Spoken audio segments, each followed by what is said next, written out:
All right, wine lovers, get ready to expand those palates because today we're diving deep into a world beyond your usual Cabernet and Chardonnay. We're talking emerging wine regions and grape varieties you might not even know exist. Exactly. We're going beyond the familiar names to unearth some hidden gems. Wines with stories to tell and flavors that'll surprise you. Think of it like this. It's like we've got a treasure map, and it leads us to a whole new world of wine. Yeah. And the best part, we've got an awesome guide for this adventure, a book called Casas Inexploradas. You got it. It translates to unexplored grapes, and that pretty much sums up what we're doing today. Perfect title.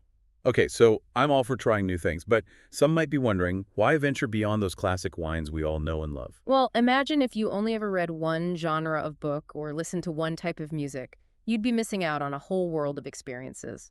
Wine is the same way. There's so much diversity out there just waiting to be discovered. That's a great analogy. I never thought of it that way. And it's not just about novelty. It's about understanding how factors like climate and soil, the terroir, create wines with distinct personalities. You know, like Assyrtiko. Surtco, tell me more. It's this fantastic Greek white wine from the island of Santorini. Okay, I'm listening. Well, Santorini is volcanic, and that volcanic soil gives Assyrtiko this incredible salty minerality. You can practically taste the agency in every sip. Well, I've never tasted anything like that. It's truly unique. And another great thing about choosing wines from these emerging regions is that you're often supporting smaller, independent producers who are passionate about sustainability and biodynamic practices. I love that. It's like you're supporting a way of life, a commitment to quality and the environment. Absolutely. It's about connecting with the people behind the wine and appreciating the craft and tradition. Okay, I'm sold on the why. Now, where do we start our virtual wine tour? What do you say we kick things off in Europe? Europe is a great place to start. And when you think European wines, you might automatically think France, Italy, Spain. Right, the classics. But let's go a little further afield. How about Atlantic Portugal, specifically Lisbon and Tejo? What makes these regions so special? They've got this fantastic mix of Atlantic breezes and sunny days, which creates wines that are fresh, bright, and full of minerality. Think crisp whites and lighter-bodied reds. Sounds perfect for a seafood feast on the coast. Absolutely. Don't underestimate those reds either. They can be just as delightful as a Pinot Noir, but with a unique twist. Okay, I'm taking notes.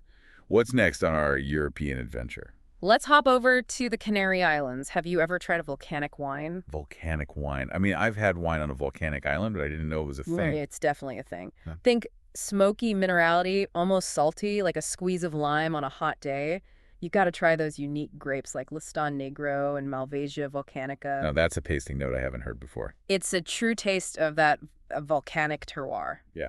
Now, let's switch gears and head north to Slovenia, the Goriška Bruda region. Slovenia, huh? Okay, I'm interested. They're doing some amazing things, blending tradition and innovation. You'll find elegant white wines with a hint of honey and a distinct minerality from the soil. So a bit of sweetness and a lot of complexity. Exactly. They're starting to gain international recognition, and believe me, they're worth seeking out. I'm adding it to my list. And what about Croatia? I've heard some buzz about their wines lately. You're right on the money. The Adriatic coast, especially the Pelješac Peninsula, is a hidden gem. Think hillside vineyards soaked in sunshine. They're producing bold, full-bodied reds from grapes like Plavac Mali. Big, structured wines with dark fruit and earthy notes. All right, we've covered some incredible European destinations, ready to hop across the Atlantic. What do the Americas have in store for us? Oh, the Americas are a treasure trove of unique wines. Let's start with Uruguay. Uruguay. Okay, now you're talking about uncharted territory for me. What's their wine scene like? Think bold reds and those hidden gem whites. Uruguay has really embraced Tanat, which is a powerful red grape that thrives in their warm climate. I've heard Tanat described as chewy. Is that accurate? It can be, but in Uruguay, they've really perfected the art of balancing those intense tannins with bright fruit and smooth tannins. You get wines that can age beautifully and develop incredible complexity. Sounds like a wine for serious collectors. But tell me, are they only focusing on reds in Uruguay? No, don't underestimate their whites. They're experimenting with Albarino, originally from Spain. It's known for its bright acidity, citrusy flavors, and a touch of salinity. It's just so refreshing, like a cool breeze on a hot day. Okay, Uruguay is officially on my wine travel bucket list. Okay. What other surprises await us in the Well, Americas? Brazil is often overlooked, but they have a diverse and exciting wine scene, especially in the Serra region. Brazil, I'm imagining rolling hills and vibrant colors. You're not far off. And then there's Canada. You might not immediately think of Canada for wine, I'll admit wine isn't the first thing that comes to mind when I think of Canada. but they're becoming known for their cool climate wines, especially ice wine. Ice wine. Okay, I've heard of it, but I'm not sure I fully understand what makes it so special. Picture this: grapes left on the vine until they freeze solid in the winter. They're pressed while still frozen, resulting in this tiny amount of incredibly concentrated juice. Wow, that's intense. Right. And the result is pure, intense sweetness, perfectly balanced by crisp acidity. It's an unforgettable dessert wine experience. You could also pair it with something like foie gras or blue cheese. Okay, I'm intrigued. I'll have to add Canadian ice wine to my list. Now we've hit Europe and the Americas. Where to next? I'm thinking South Africa. South Africa is a fantastic choice. It's a real treasure trove of unique wines. All right, lead the way. Where should we start our South African adventure? Let's begin in Swartland, a region that's all about pushing boundaries and embracing natural winemaking. Natural winemaking. Does that mean we're talking organic wines? It goes beyond organic. It's about minimal intervention, both in the vineyard and the cellar. They really let the grapes and the terroir express themselves. Think expressive Rhone-style blends: Syrah, Grenache, Cinsault. Those are some of my favorite grapes. What other regions should we check out in South Africa? If you're into elegant and finesse, Elgin is calling your name. It's known for its world-class Sauvignon Blanc and Pinot Noir. Ah, those classic crowd pleasers. What makes them stand out in Elgin? It's the cool maritime climate that allows the grapes to ripen slowly and develop incredible complexity. The wines whisper rather than shout. I can appreciate that. Subtlety can be so powerful. Okay, last stop on our world tour, Oceania.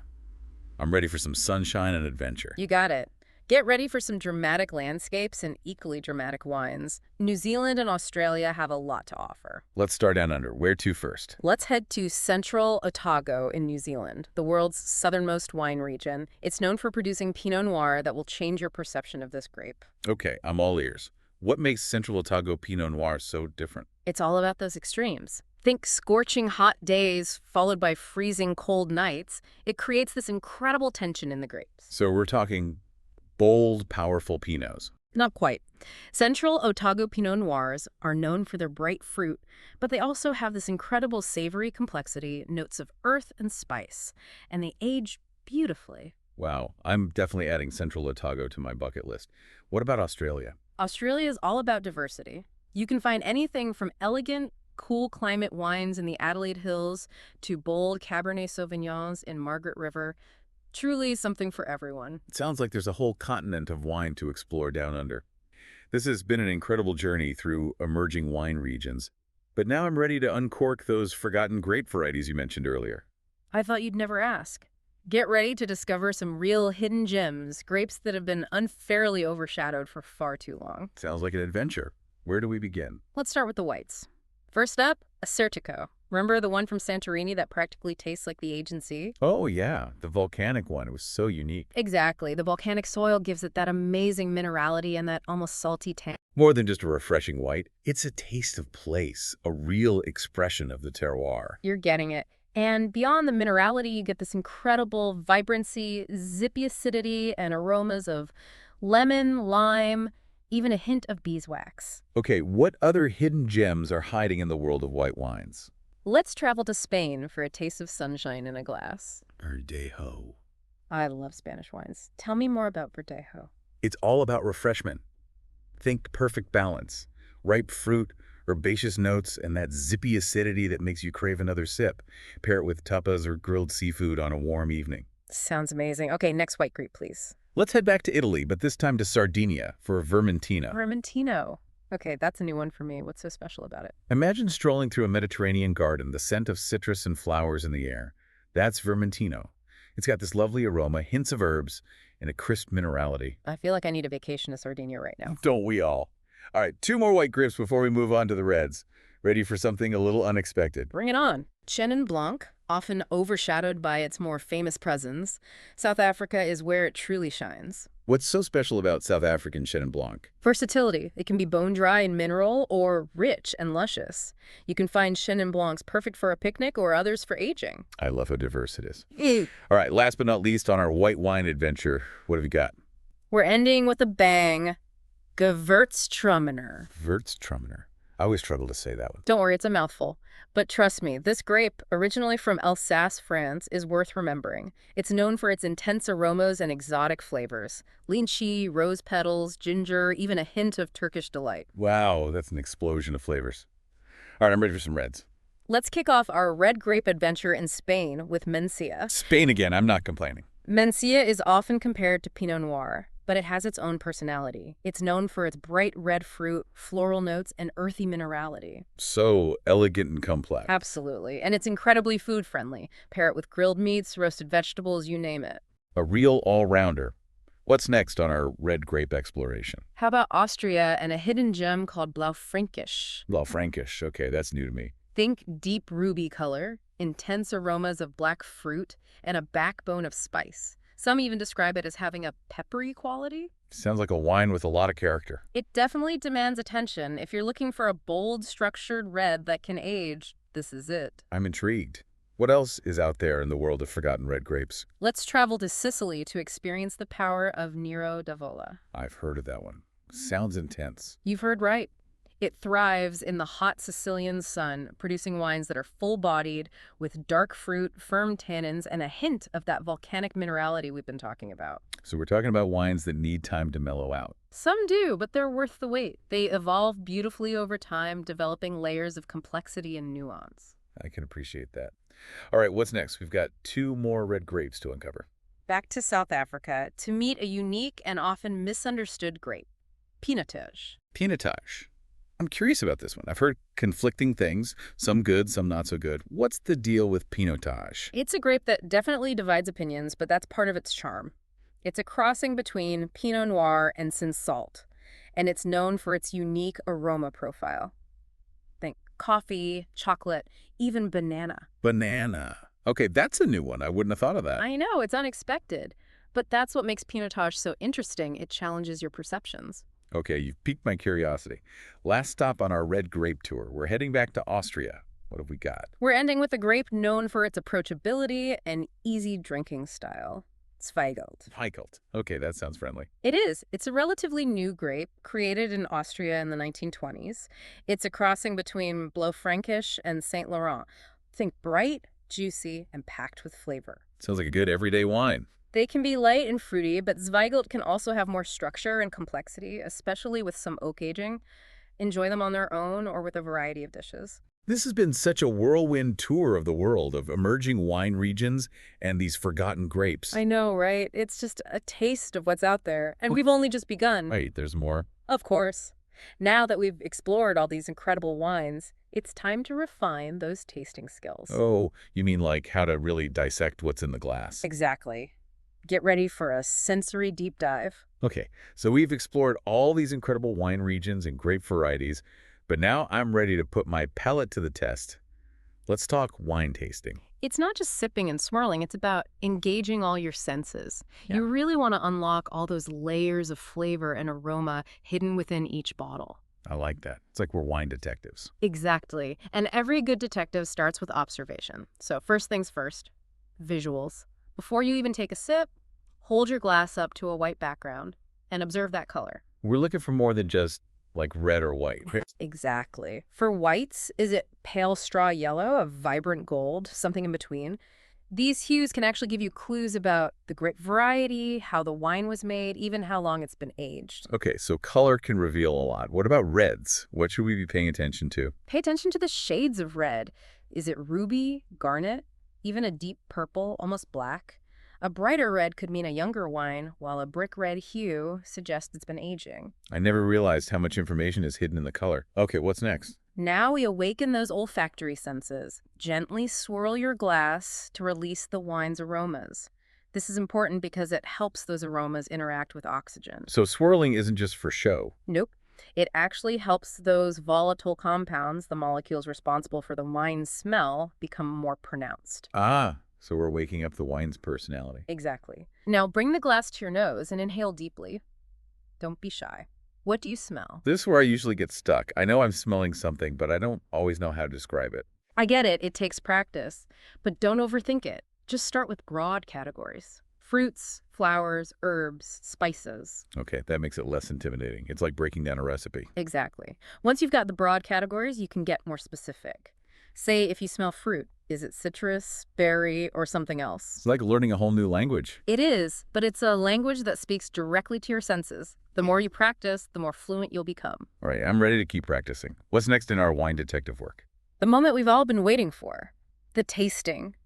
Take a small sip and let the wine coat your entire palate. Pay attention to how it evolves. Evolves, like how it changes from the front to the back of my mouth. Exactly. And pay attention to those key elements. Sweetness, acidity, tannins, and body. Okay, break those down for me. Sweetness or dryness is the foundation. Acidity is like the bright spark, the zing. Tannins, you find those in red wines, those astringent sensations, they provide structure. And then there's the body. Is it light or full? Wow, there's a lot going on in one sip. There is. But remember, there's no right or wrong answer. It's about your perception. What one person tastes as blackberry, another might say is plum. The important thing is to articulate what you experience. So it's more about being mindful than being right. Exactly. And when you're tasting those emerging region wines we talked about, connect those flavors back to the terroir. If you're tasting that Assyrtiko, can you taste that salty minerality? Or how about a South African Chenin Blanc? Can you taste the influence of the climate? Oh, I like that. It's like connecting the dots between the wine and the place it comes from. Right. And remember, practice makes perfect. The more wines you taste, the better you'll get. I'm feeling inspired. I kind of want to host a wine tasting party now. Any tips? Absolutely. Theme your tasting around a specific region, grape, or style. It'll help you focus the discussion. And have some palate cleansers like bread or crackers. Great ideas. Yeah. So we've covered the look, the smell, and the taste. Anything else we can do to enhance the experience? Think about the setting. The right glassware can make a big difference. A good wine glass with a wider bowl allows the wine to breathe. And what about the environment? Does that matter? Choose a well-lit space, preferably natural light, to appreciate the color. Avoid strong perfumes or scented candles. They can interfere with your sense of smell. So creating the right atmosphere is important. It is. And most importantly, be curious. Wine tasting should be fun. Don't be afraid to ask questions and share opinions. All right, I'm ready to uncork another bottle and put all this into practice. But before we move on, can we talk about food pairings? I mean, what's the point of exploring all these fantastic wines if we don't know what to eat with them? You're thinking like a true enthusiast. Pairing food and wine is all about finding those combinations that enhance both the flavors of the dish and the nuances of the wine.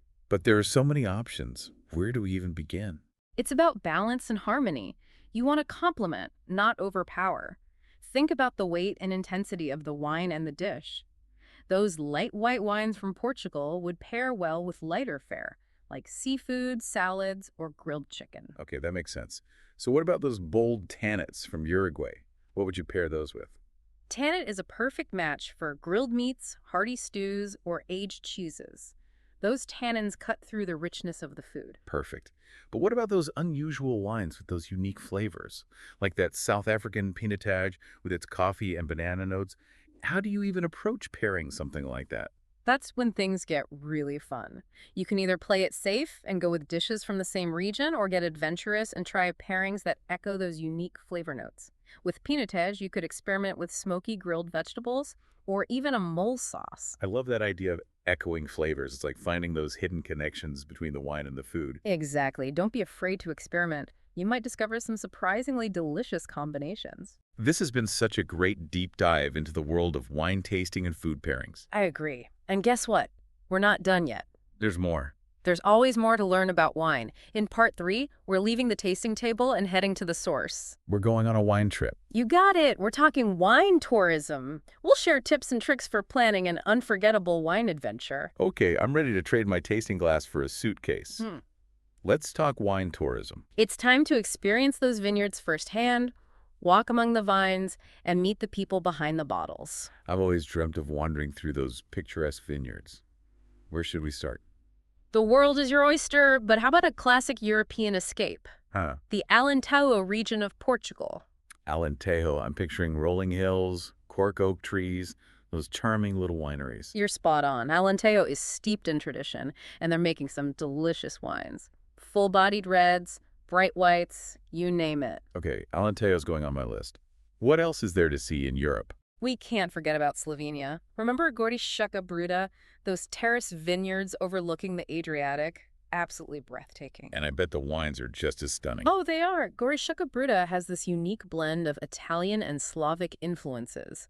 You'll find family-run wineries, intimate tastings, amazing views, and you can try those indigenous Slovenian varieties like Rebula. It sounds like the perfect blend of relaxation and adventure.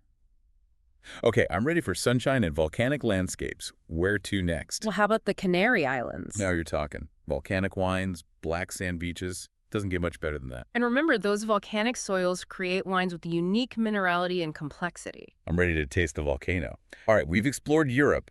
What about South America? Ah, South America, we can't forget about Uruguay. Uruguay. Okay, convince me. Trust me, their wine scene is booming, and it's often overlooked. Canelones is a great place to start. It's the heart of their wine country, home to those powerful tannin wines we discussed. So I can explore the vineyards, meet the winemakers, try some tannin. What else is there to do in Uruguay? Oh, the food scene is fantastic. Lots of delicious local cuisine to pair with those wines. All right, I'm sold. What other South American countries should we consider? If you're a Malbec fan, Argentina is calling. Mendoza is the place to be. High-altitude vineyards, stunning views of the Andes Mountains. Malbec in the Andes. Ah, that sounds incredible. Okay, so many amazing destinations. But planning a wine trip can feel overwhelming. Any tips for a first-timer? Absolutely. First, think about what kind of experience you're looking for. Are you a go-with-the-flow traveler, or do you need a detailed itinerary? Foodie, history buff. Okay, so figure out your priorities. Then what? Research is key. Dive deep into the regions that interest you. Check out wineries online. Read reviews. Look for those hidden gems that offer unique experiences. Like tours and tastings. Yes, and some wineries even offer blending workshops where you can create your own blend. Wow, I'd love to try that. Okay, what about bookings? Should I book everything in advance? It really depends. Peak season or popular wineries? Book ahead. But if you're more adventurous, you can play it by ear. Got it. What about transportation? Should we rent a car? Again, it depends on the region. Some places are easy to navigate with public transportation or organized wine tours.